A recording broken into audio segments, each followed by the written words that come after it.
Train छूटती है छूट जाए, गाड़ी छूटती है छूट जाए, कुछ भी हो जाए, लेकिन नमाज मत छोड़िए। मैं प्रैक्टिकल बात कर रहा हूँ। 1 महीना इस पर कायम रहिए, फिर 1 महीने के बाद नमाज खुद ही आपको नहीं छोड़ेगी।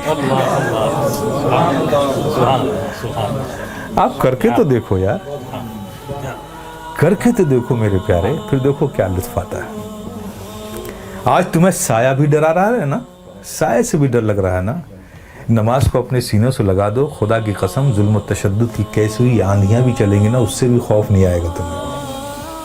जो बंदा 5 वक्त अपने रब की बारगाह में हाजिर रहता हो।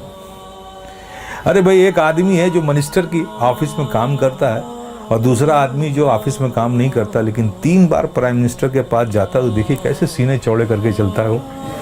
इसका आना जाना पीएम के ऑफिस में है, देखिए उससे लोग मिलते, अरे साहब ये पीएम के यहाँ, इससे पीएम से ताल्लुकात है, पीएम के यहाँ आ जाता है, हमारे प्रेसिडेंट से इसके ताल्लुक। देखिए कितना बेखौफ घूमता है उस मुल्क में। और तुम, अल्लाह ने कितना फजल फरमाया कि 5 वक्त तुम्हें ये सादत नसीब करता है।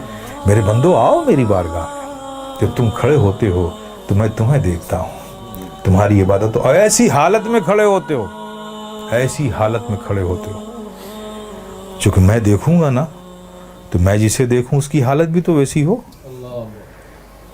प्यारे आका सल्लल्लाहु अलैहि वसल्लम इरशाद फरमाते हैं कि रब ने फरमाया, जब एक बंदा नमाज के लिए मस्जिद में जाता है और नमाज के लिए वो खड़ा होता है, तो खड़े होने से पहले रब फरमाता है फरिश्तों से, फरिश्तों, इसके अंदर जितने गुनाह हैं ना, वो इससे जुदा कर लो, निकाल लो, उन सारे गुनाहों को अलग कर दो इससे। फरिश्ते उसके सारे गुनाह निकाल लेते हैं।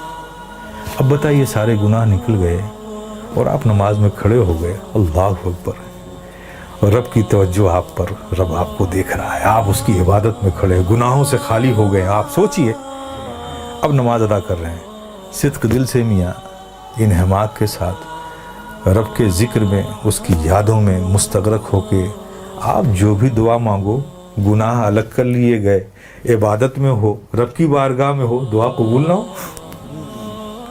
लेकिन देखिए हमारी मादियत का असर देखिए कि वहाँ भी हमारा जहन भटकता रहता है। आप समझ रहे हो ना। फिर उसके बाद क्या होता है, जब वो बंदा नमाज से फारिग होता है, कितनी बड़ी नेमत है, आप सोचो। नमाज से फारिग होता है तो फरिश्ते पूछते हैं, मौला वो जो नमाज से पढ़ने से पहले इसके गुनाह अलग किए थे, वो जो सब रखे हुए हैं अलग इससे, ये नमाज से फारिग हो गया, अब इसका क्या करूं, अब इसका क्या करूं। तो रब फरमाता है, जब तुमने अलग कर लिया है तो अलग ही रहने दो। आए है, कितनी बड़ी नेमत से हम महरूम हो रहे हैं, खुदा की कसम है। इसलिए मेरे अजीज, मेरे प्यारे, ये बहुत बड़ी नेमत है, बहुत बड़ी नेमत।